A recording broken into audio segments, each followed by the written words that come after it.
In this video, we're going to talk about the empirical rule. In the last video, we talked about Tchebychev's theorem and how we can use the standard deviation to figure out how much data is going to be within 1, 2, or 3 standard deviations of the mean, which we did. This is what Tchebychev guaranteed. This is what actually happened. So now we're going to talk, and that was for any data distribution. Tchebychev's rule works. But now we're going to talk about what if you have data that looks approximately normal, okay? So for data that is approximately normal, this is the empirical rule, the percent of data that falls within 1 standard deviation of the mean is about 68%. 2 standard deviations of the mean is about 95%, and 3 standard deviations is about 99.7%. So this is called the 68, 95, 99.7 rule, as well as the empirical rule for obvious reasons. And so here we have our MLB teams and the number of home runs that each team hit in the 2021 season.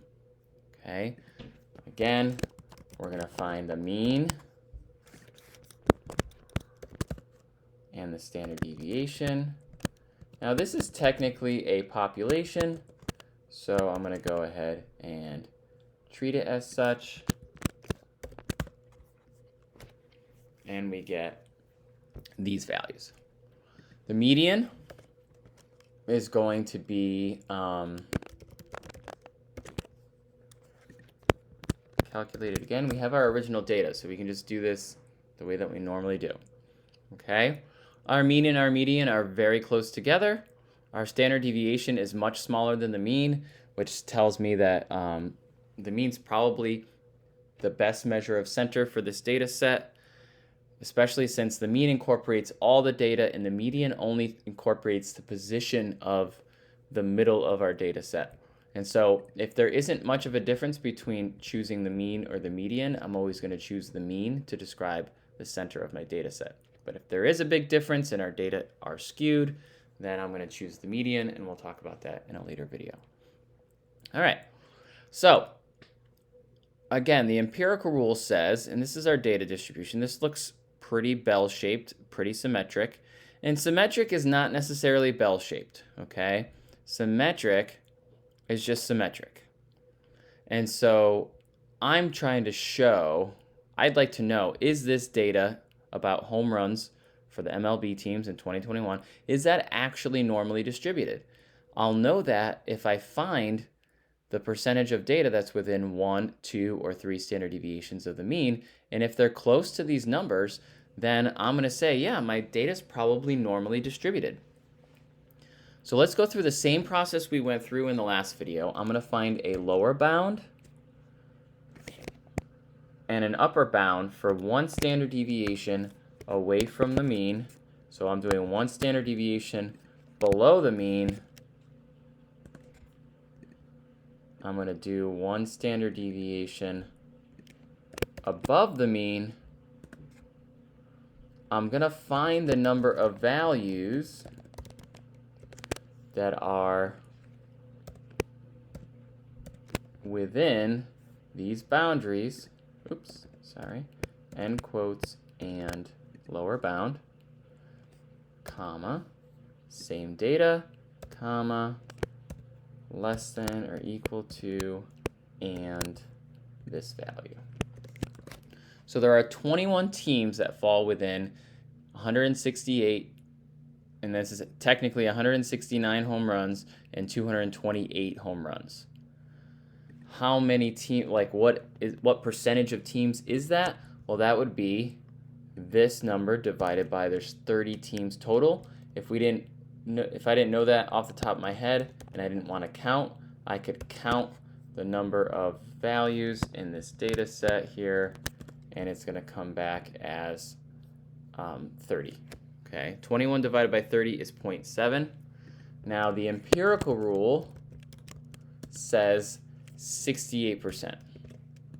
And the empirical rule says 95% and 99.7%, which as a proportion would be 0.997. Now, all your data should fall within 4 standard deviations, but that doesn't always happen either. Sometimes it's 5 or 6. And those points that are beyond 3 standard deviations, we're going to consider those to be very abnormal, almost outliers in our data set. Okay? So, I'm going to go through the process again, copy this down, and then I can go through and say I want 2 standard deviations below the mean, I want 3 standard deviations below the mean, I want 2 standard deviations above the mean, and 3 standard deviations above the mean. And what we have here is we have 0.7, 0.96, and we have 1. Oh, what did I do wrong here? Oh, I know what happened. So when I copied this down, notice, look what happened here. The data set is between 2 and 31, but in the next one down, because I dragged down, now it's between 3 and 32. So it's not actually counting this one. And that's why we lock the reference to cells. So if I lock this here and here, again, that's F4, and then I copy this down, everything works the way it should. All right. So, and you might be thinking, but that's not the empirical rule. This is not 0.68. This is not 0.95. But just remember that the number of teams is a discrete value. I can't have 21.5 teams. If I switch this to 20 teams, look, that's 67%. 21 teams is 70%. So it actually would have to be like 20.5 teams falling in here to get our 68%, which just can't happen with this data because 20.5 teams doesn't make sense in the context of my data. Okay, so I'm going to go back to using my formula there. Same thing here. This isn't quite 95, but if I change this value to 29, all of a sudden I'm above 95. I'm at 96.67. So 93.33 or 96.67 are my only options. It would have to be 28.5 teams to give me my 95%. And that's just not possible with this data set.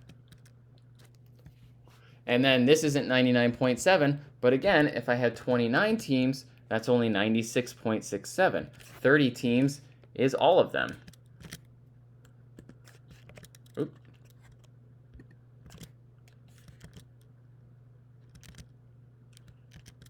There we go. So this, again, that's why it says about 68%, about 95%, about 99.7%. So I would look at this and I would say these data are definitely normally distributed because they follow the empirical rule almost dead on, okay? I have a nice bell-shaped curve.